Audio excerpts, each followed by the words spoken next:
Student welcome back. सो आज हम जो इम्पोर्टेंट टॉपिक डिस्कस करने वाले हैं वो है माइक्रो इकोनॉमिक्स का chapter number 4, elasticity of demand. Elasticity of demand. अब इलास्टिसिटी ऑफ डिमांड होता क्या है, ठीक है। तो हम थोड़ा पुराना जो चैप्टर था हमारा लॉ ऑफ डिमांड, उसके बारे में थोड़ा पढ़ लेते हैं। थ्योरी ऑफ डिमांड में हमने कुछ चीज़ें डिस्कस करी थी। मैंने आपको बताया था कि डिमांड में जब लॉ ऑफ डिमांड क्या बोलते हैं, जब किसी भी प्रोडक्ट का प्राइस बढ़ेगा तो उसकी क्वांटिटी डिमांड क्या हो जाएगी, कम हो जाएगी, ठीक है। और सेम अगर प्राइस घटेगा तो उसकी क्वांटिटी डिमांड बढ़ जाएगी। ये एक इनवर्स रिलेशनशिप शो करता है, इसे हमने लॉ ऑफ डिमांड कहा, लॉ ऑफ डिमांड, ठीक है। तो ये चीज हमने लास्ट चैप्टर में पढ़ी और इसे समझी माइक्रो इकोनॉमिक्स से। तो पर ये जो था ये क्वांटिटेटिव नहीं था, ये क्वालिटी वाइज था, थ्योरेटिकल बता रहा था हम लोग को कि प्राइस बढ़ेगा तो डिमांड घटेगा, प्राइस घटेगा तो डिमांड बढ़ेगा, पर कितना क्वांटिटी हमको नहीं बताता था। ये क्वालिटेटिव था, थ्योरेटिकल था कि कितना प्राइस बढ़ने पर कितनी डिमांड घट जाएगी, ये हमें नहीं बताया। ना ही ये बताया कि भाई प्राइस अगर गिर जाए तो कितनी प्राइस गिरेगी, कितनी प्राइस गिरने पर कितनी डिमांड बढ़ जाएगी। तो क्वांटिटेटिव मेजर हमें जो थ्योरी ऑफ डिमांड था, लॉ ऑफ डिमांड था, वो उसने हमें नहीं बताया। ये हम पढ़ेंगे इलास्टिसिटी ऑफ डिमांड में। ये सारी चीजें कौन बताता है, इलास्टिसिटी ऑफ डिमांड। इसे प्रोफेसर मार्शल ने दिया था। तो पहले डेफिनेशन शुरुआत करते हैं कि डेफिनेशन क्या बोलता है। It's refer to the percentage change in demand, percentage change in demand for a commodity with respect to the percentage change in any of the factor affecting the demand, ठीक है। तो इलास्टिसिटी ऑफ डिमांड बताता है कि कितना percentage जो है वो डिमांड का चेंज हो जाएगा, कितना परसेंटेज डिमांड कम हुआ है, ज्यादा हो, चेंज आएगा किसी भी कमोडिटी में अगर जो फैक्टर अफेक्टिंग डिमांड है। फैक्टर कौन कौन से डिमांड को इफेक्ट करने वाले मैंने लास्ट में बताया था आपको, लास्ट वीडियोस में हमने डिस्कस किया था, लास्ट चैप्टर में डिस्कस किया था हमने कि प्राइस है, इनकम है, सीजन है, पॉपुलेशन है, ठीक है। तो कुछ जो थे वो मनी के टर्म में थे और कुछ जो थे वो क्वालिटीज के टर्म में थे, जैसे वेदर है, पॉपुलेशन है, ठीक है। तो या प्राइस ऑफ रिलेटेड गुड्स है। तो इन सारी चीजों को जो factor affecting the demands of a commodities है, उसमें अगर कितना बदलाव आएगा, चाहे प्राइस में कितना बदलाव आए, इनकम में बदलाव आए, तो इनकम अगर मेरी बढ़ जाएगी तो मैं डिमांड बढ़ा दूंगा, इनकम घट जाएगी डिमांड घटा दूंगा, प्राइस बढ़ जाएगी तो डिमांड घट जाएगी, और प्राइस कम होगी तो डिमांड भी कम होगी। तो ये सारी चीजें जो उसको परसेंटेज में हम देखेंगे तो ये परसेंटेज के रिस्पेक्ट में बताएगा कि कितना फैक्टर अफेक्टिंग डिमांड में चेंजेस आएगा, उतना ही चेंजेस उसके रेफरेंस में, मतलब कितना चेंजेस किसमें आएगा, जो कमोडिटी है उसके डिमांड में चेंज आएगा, उसे इलास्टिसिटी ऑफ डिमांड कहते हैं। अब आपको याद होगा कि फैक्टर अफेक्टिंग जो डिमांड हम लोगों ने पढ़ा था उसमें तीन ऐसे फैक्टर थे जिनमें प्राइस के टर्म में, मतलब हम मनी के टर्म में या फिर क्वांटिटी के टर्म में उसे हम डिनोट कर सकते थे। पहला है प्राइस, उसे हम क्वांटिटी बता सकते हैं, मनी मेजर है, इनकम मनी मेजर है, और price of a related goods, चाहे वो सब्स्टिट्यूट गुड्स हो या फिर कॉम्प्लीमेंट्री गुड्स हो। तो इनके प्राइस में जो चेंजेस आते हैं, प्राइस या मनी के टर्म में जो हम कर सकते हैं, उसी के बारे में हम पढ़ेंगे। उसी के आधार पे जो type of elasticity of demand को डिस्टिंग्विश किया गया। तीन टाइप्स होते हैं, पहला है प्राइस जो मैंने बताया, दूसरा है इनकम, तीसरा है कॉस्ट, मतलब सब्स्टिट्यूट और जो कॉम्प्लीमेंट्री गुड्स होते हैं, प्राइस रिलेटेड गुड्स। उन्हीं के आधार पे तीन types of demand change, elasticity of demand होते हैं, ठीक है। उसमें से हमारे जो कोर्स में है वो सिर्फ और सिर्फ कौन सा है, प्राइस इलास्टिसिटी ऑफ डिमांड है। ये तो मैंने आपको इन्फॉर्मेशन के वाइज बता दिया है, इसे हमें नहीं पढ़ना है, ठीक है। इसे हम लोग को नहीं पढ़ना है, ठीक है। हमें पूरे चैप्टर में सिर्फ प्राइस इलास्टिसिटी और डिमांड है। तो अब मैं जितनी भी चीजें आपको बताऊंगा इस चैप्टर से रिलेटेड, वो सारी की सारी प्राइस इलास्टिसिटी और डिमांड जो है उससे ही रिलेटेड होगी। क्लियर है? तो इसके बाद हमें दो पॉइंट जो है उसे नोट करना है। वो पहला कि elasticity of demand is a unit free measure. जो इलास्टिसिटी ऑफ डिमांड हो परसेंटेज में बताएंगे तो उसकी कोई यूनिट नहीं होगी, कोई सेंटीमीटर, मीटर, केजी, रुपीस ऐसा कुछ भी नहीं होगा, हम सिर्फ परसेंटेज में बताएंगे चीजों को। तो यूनिट कुछ भी इसकी नहीं होगी, कोई यूनिट नहीं होगा। ये यूनिट फ्री मेजर है इलास्टिसिटी ऑफ डिमांड। और सेकंड जो पॉइंट है इंपॉर्टेंट जिसे हमें दिमाग रखना है वो है elasticity of demand is range. तो इलास्टिसिटी ऑफ डिमांड का जो रेंज है वो 0 से लेके इनफाइनाइट हो सकता है। इनफाइनाइट मतलब अनंत तक हो सकता है, 0 से शुरू होगा और इनफाइनाइट वैल्यू तक इलास्टिसिटी ऑफ डिमांड को हम मेजर कर सकते हैं। ओके स्टूडेंट, तो आइए अब हम degrees of elasticity of demand देख लेते हैं। प्राइस इलास्टिसिटी ऑफ डिमांड इन डिग्रीज में देख लेते हैं। तो पहली है परफेक्टली इलास्टिसिटी डिमांड। तो परफेक्टली इलास्टिक डिमांड कब होगा? जब elasticity of demand equal to infinite होगा। इक्वल टू क्या होगा? इनफिनिटी। तो इनफिनिटी के जब इलास्टिसिटी ऑफ डिमांड इक्वल होगा तो परफेक्टली इलास्टिक डिमांड कहा जाएगा।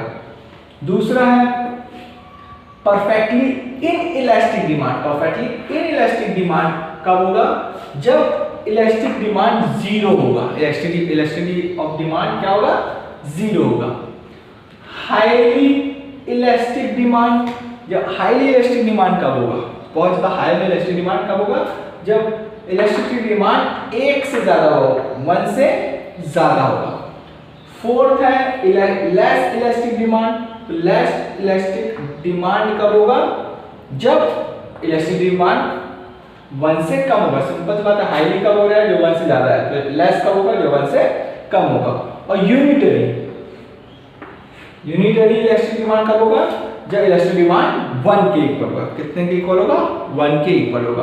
तो ये डिग्री ऑफ इलास्टिसिटी डिमांड है, इसी को हम आगे डिस्कस करते हैं। तो स्टूडेंट, हम जान लेते हैं कि प्राइस ऑफ इलास्टिक डिमांड को कैलकुलेट कैसे करना है। प्राइस ऑफ इलास्टिक डिमांड को कैलकुलेट कैसे करना है? सिंपल फॉर्मूला है इसका percentage change in demand, percentage change in price.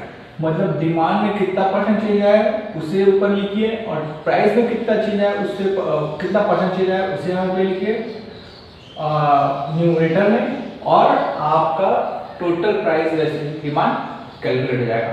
ठीक है, इसको हम इन्हीं 5 बेसिस में पढ़ेंगे, पर क्रॉनिकली नहीं पढ़ेंगे, हम इसे असेंडिंग ऑर्डर में पढ़ेंगे। सबसे पहले हम पढ़ेंगे इसे when elasticity of demand is equal to 0। फिर उसके बाद पढ़ेंगे हम सेकेंड नंबर पे इसे when the elasticity of demand is less than 1। फिर third elasticity of demand when equal to 1। Fourth elasticity of demand is greater than 1। और last में हम infinity के इक्वल जब elasticity of demand होगी तब पढ़ते हैं। तो सबसे पहले हम पढ़ेंगे in elastic demand. Okay student, तो हम लोग पढ़ेंगे इन इलास्टिसिटी डिमांड।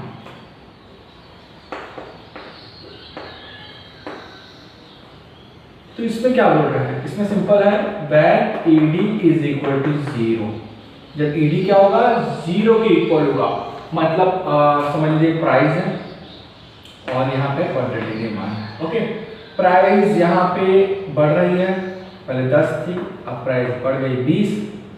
ठीक है, लेकिन डिमांड जो पहले था 50 का डिमांड था, वही डिमांड 50 का रहेगा, चाहे प्राइस बढ़ जाए या बाय चांस प्राइस घट भी गई। फॉर एग्जांपल प्राइस घट भी गई, 5 रुपए हो गई प्राइस, तो भी डिमांड 50 ही रहेगी। प्राइस डिमांड करेगी 50 ही रहेगी। तो इसका ग्राफ कैसा आएगा देख लेते हैं। ओके, एक्स वाई ओरिजिन, यहाँ पे प्राइस, यहाँ पे क्वांटिटी डिमांड। तो प्राइस लेते 5, 10, 20। ठीक है, 5, 10 सॉरी 15 और 20। यहाँ पे डिमांड इसमें ले 50 है तो 50 में ही लेते हैं, इसको लेते हैं अपन लोग 25 देन 50 देन 70। क्लियर है? तब क्या होगा, देखिए जब प्राइस क्या थी 10 थी तब डिमांड कितनी थी 50, ये डिमांड ये का, ठीक है। उसके बाद प्राइस 20 हुई तब क्वांटिटी डिमांड कितनी थी यहाँ, ओके। इसे और थर्ड जब 5 रुपए में हो गई तो भी डिमांड 50 रही। मतलब प्राइस के बढ़ने और घटने पे डिमांड का कोई भी मतलब नहीं है, डिमांड जैसी है वैसी ही रहेगी। तो ऐसे में ये जो कर्व बनता है आप देख सकते हैं, कर्व कौन सा कर्व है, ये वर्टिकल स्टैंडिंग कर्व है, एक सीधी लकीर है, ये वर्टिकल स्टैंडिंग कर्व। फॉर्मूले में इसको पुट कर लेते हैं, तो फॉर्मूले में क्या होता है कि डिमांड चेंज नहीं हो रही, तो price of ED is equal to percentage कितना चेंज हुआ है 0%, और प्राइस फॉर एग्जांपल परसेंटेज मान लेते हैं कितना परसेंट बढ़ रहा है, 50% प्राइस बढ़ रही है, या हाँ 50% प्राइस बढ़ रही है, 50% प्राइस घट रही है। तो 50% को मान लेते हैं, तो 50% में क्या आएगा, देखो इज इक्वल टू क्या हो जाएगा, सॉल्व करेंगे तो 0 आएगा, 0 से कोई भी नंबर डिवाइड हो आंसर 0 आता है। ओके स्टूडेंट, नेक्स्ट ये हो गया अपना फर्स्ट। सेकंड अपन लोग पढ़ते हैं, सेकंड कौन सा है, इसके हिसाब से लेस इलास्टिक डिमांड है, लेस इलास्टिक डिमांड, ठीक है। इसका भी फॉर्मूले में अगर लिखिए PED मतलब प्राइस ऑफ इलास्टिक डिमांड, समझ लीजिए आप लोग सॉल्व करेंगे तो पूरा लिखिएगा, ठीक है। मैं शॉर्ट में लिख रहा हूं समझाने के लिए। PED मतलब प्राइस ऑफ इलास्टिक डिमांड में कितना चेंज आ गया है, 1 से कम, बाई चांस नीचे माने कि 20% का चेंज आ रहा है, फॉर एग्जांपल मानते हैं 20% का चेंज आ रहा है, ठीक है। किसमें, प्राइस में कितना चेंज आया, 20% का चेंज आया, बढ़ गया घट गया जो भी हो, ठीक है। और डिमांड में बहुत ही कम, 1 से कम आ रहा है, मतलब हमको जितने भी नंबर लेंगे तो 20 से कम लेंगे, या तो हम 15 लेंगे या फॉर एग्जांपल 10 लेंगे, तो 10 का कितना होगा 0.5। अगर हम 5 ले रहे हैं, 5% का चेंज हो रहा है, मतलब डिमांड में 5% चेंज हो रहा है, तो कितना आएगा इसका 0.25। तो बहुत ही नॉमिनल चेंजेस आते हैं, मतलब 1 से भी कम, दिखता भी नहीं, मतलब बहुत कम होता है। तो आइए देख लेते हैं कि प्राइस और क्वांटिटी मान कैसे लिख सकते हैं। फॉर एग्जांपल हम लिख रहे हैं, एग्जांपल ही मान लीजिए, ये भी एग्जांपल है, ये भी एग्जांपल है, ठीक है। तो price and quantity demand simple सा, प्राइस पहले 10 थी, अब प्राइस भी बढ़ गई 20, तो क्वांटिटी डिमांड क्या होगा, पहले 50 था, अब हल्का सा कम आया, तो मान लेते 45 कम हो गया। क्लियर, 45 कम हो गया, ठीक है। तो इसका हम लोग शो कर देते हैं ग्राफ में, एक्स एक्सिस, वाई ओरिजिन, यहाँ पे आएगा प्राइस, यहाँ आएगा क्वांटिटी डिमांड, ठीक है। प्राइस यहाँ पे जो है वो है 10 और प्राइस 30, क्वांटिटी डिमांड हम लेते हैं 25 और 50, ठीक है, 30। तो देखिए कितना चीज आ रहा है, तो पहले 10 डिमांड थी, तो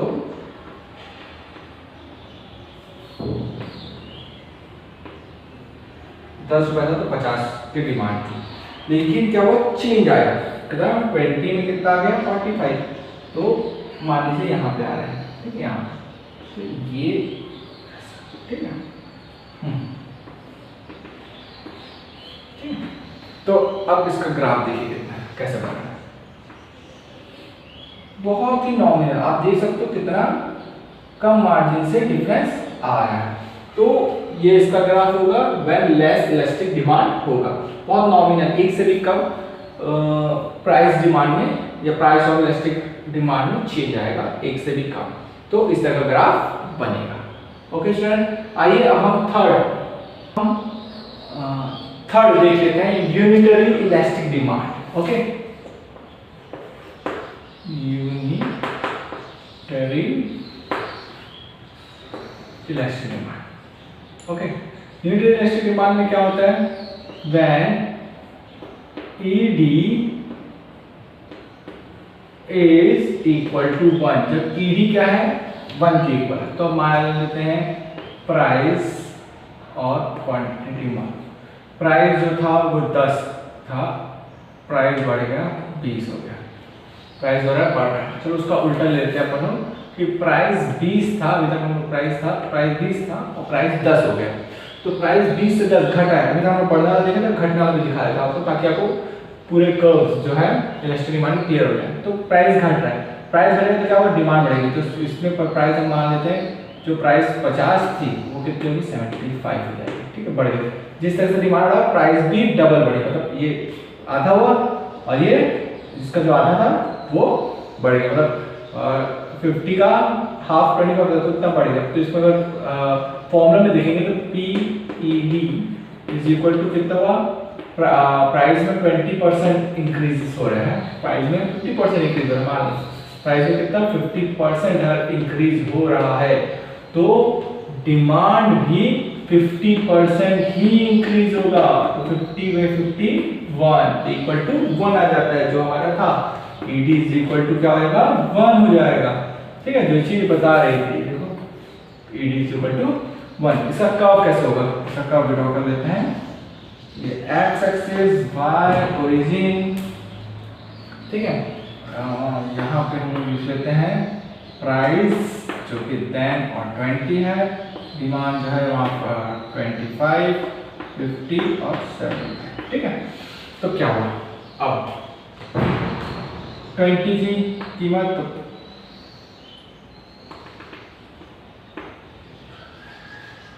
अब 10 हो गया प्राइस 75, ठीक है। तो ग्राफ कैसा बना, ये देखिए हल्का और शिफ्ट हो गया, उसमें बहुत ही कम दिखा था, इसमें इक्वल दिखाई दे रहा है। अगर आप देखोगे तो इक्वल है, ये देखो ये इक्वल है, यहाँ पे भी चेंज जो आया है प्राइस में वो भी इक्वल है, डिमांड में चेंज है वो इक्वल है, क्लियर है, ठीक। अब हम देख लेते हैं फोर्थ क्या है अपना, थर्ड हो गया इलेक्ट्री, फोर्थ है high elastic,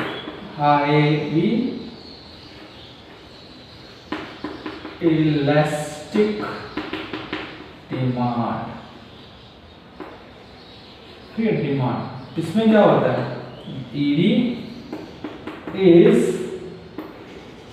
greater than 1, ED जो है 1 से ग्रेटर होगा।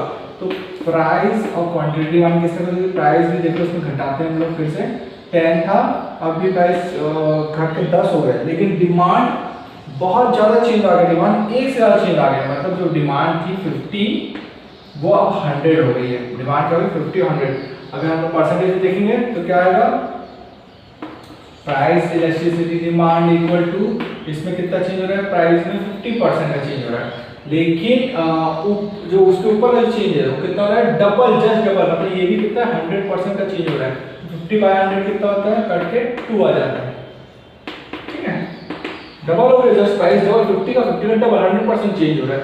100% जो चेंजेस आ रहा है उसको 2 में करेंगे तो 1 से ज्यादा हो गया, सिंपल सी बात है। ED क्या है, 1 से ज्यादा है, तो इसका ग्राफ कैसे ड्रॉ करेंगे, ओके।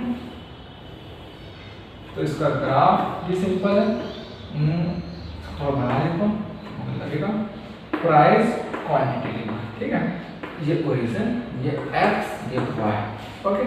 तो प्राइस था 10, उससे 20 हुआ, यहाँ 25, 50, 75 और यहाँ 100, ठीक है, ओके, यहाँ पे 100। तो अब क्या हो, पहले 20 था प्राइस, 50, तो प्राइस 20 था तो 50 की डिमांड थी, लेकिन प्राइस घट गया, प्राइस जैसे ही घटा डिमांड बढ़ गई, डिमांड क्या हुआ 100 हो गया। तो देखिए इसमें ग्राफ और ज्यादा फ्लैट हो गया, और ज्यादा फ्लैट हो जा रहा है। आप देखोगे जैसे जैसे हमने कर्व ड्रॉ किया, पहला कर्व दूसरे कर्व से फ्लैट होते जा रहा है, पहला स्ट्रेट था, उसके बाद धीरे खसकते हुए वो क्या हो रहा है, फ्लैट होते जा रहा है, ठीक है। लास्ट में फटाफट देख लेते हैं और टॉपिक को क्लोज करते हैं। फिफ्थ क्या है,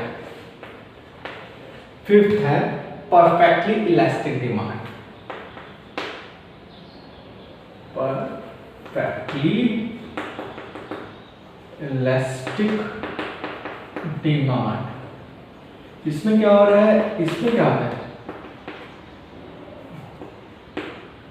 ED is equal to infinite, infinite मतलब प्राइस में कोई भी चेंज नहीं हो रहा है लेकिन डिमांड बढ़ती जा रही है, प्राइस में कोई भी चेंज नहीं हो रहा है, डिमांड बढ़ती जा रही है, ठीक है। तो इसमें क्या होता है, सिंपल है, लिख देते हैं प्राइस एंड क्वांटिटी में। प्राइस में वही है 20 का 20 है, डिमांड अचानक 50 थी, अब डिमांड 75 हो गई है, ठीक है, या फिर आगे भी लेंगे तो 100 हो गई है, प्राइस वही है, ठीक। तो इसका कर्व कैसे बनेगा, ठीक है, पर अच्छा पी सॉल्व करने देखें तो क्या होता है, 0% change in price upon change in demand कितना है 50। जब हम 0 को ऊपर डिवाइड करते हैं तो आंसर 0 आता है, लेकिन 0 से अगर डिवाइड किया जाए तो आंसर इनफाइनाइट आता है, इनफाइनाइट, जो कि इसे शो करता है, क्लियर है। तो इसको शो कर लेते हैं ग्राफ में, y एक्सिस, x एक्सिस और ये क्वांटिटी डिमांड ओरिजिन है, ठीक है, 10 20 5 50 75 और ये 100, ठीक है। तब देखिए अब डिमांड जैसे जैसे बढ़ती जा रही है, क्या हो रहा है, 10 था 20, यहाँ फिर यहाँ फिर यहाँ, तो देखिए कितना फ्लैट पूरी तरह स्ट्रेट लाइन कर्व ये क्रिएट हो चुका है डिमांड का। मतलब जब भी आपको स्ट्रेट लाइन कर्व ऐसा दिखे तो आप समझिएगा कि क्या है, ED is equal to infinite. तो इनफाइनाइट क्या रियल लाइफ में कभी पॉसिबल है कि प्राइस बढ़ जाए लेकिन डिमांड बढ़ जाए, कभी पॉसिबल नहीं है। इसी कारण परफेक्टली इलास्टिक को क्या कहा जाता है, इमेजिनरी कहा जाता है। ये क्या है, इमेजिनरी है, क्या है, इमेजिनरी है, ठीक है। ये दोनों इमेजिनरी है क्योंकि रियल लाइफ में एग्जिस्ट नहीं करते। कभी ऐसा हुआ है क्या कि प्राइस कांस्टेंट है और डिमांड बढ़ती जाए, ऐसा कभी नहीं हो सकता रियल में, प्रैक्टिकली ये पॉसिबल नहीं है। या फिर प्राइस बढ़ती जाए और डिमांड कम होता जाए, सॉरी डिमांड कांस्टेंट है, प्राइस बढ़ती जाए और डिमांड कांस्टेंट है। तो इनइलास्टिक में ये बताया कि ED इक्वल टू 0, तो ये पॉसिबल ही नहीं है, रियल लाइफ में एग्जिस्ट ही नहीं करते, ठीक है। अगर क्वेश्चन आपको आता है इसके अलावा कि पांचों के पांचों, ये पांचों को आपको एक ही ग्राफ में शो करना है, तो किस तरह शो करेंगे, बहुत ही सिंपल है, ठीक है, बहुत ही ज्यादा सिंपल है। 0 x एक्सिस और y एक्सिस, ठीक है। तो यहाँ पे हम पहले जो है शुरू के दो ग्राफ को ड्रॉ कर लेते हैं, जहाँ पे ED जो था वो इक्वल टू था 0 के। तो यहाँ पे क्या लिख देते हैं हम लोग, ED इज इक्वल टू 0 और ये ED is equal to infinite. और इसके बीच में बाकी बचे 3 ग्राफ आप ड्रॉ कर सकते हो। ये एक जब क्या था, ED इज लेस देन 1, उसके बाद अगला graph when ED is equal to 1 और उसके बाद लास्ट जो ग्राफ है वो, ठीक है। तो ये आएगा ED इज ग्रेटर देन 1। तो इसमें हम एक और इंपॉर्टेंट पॉइंट पे आते हैं कि when the flatter the curve, जितना ज्यादा कर्व फ्लैट हो जाएगा, flatter the curve will be higher the elasticity, flatter the curve will be higher the elasticity। जैसे जैसे कर्व फ्लैट होते जाएगा वैसे वैसे इलास्टिसिटी बढ़ती जाएगी।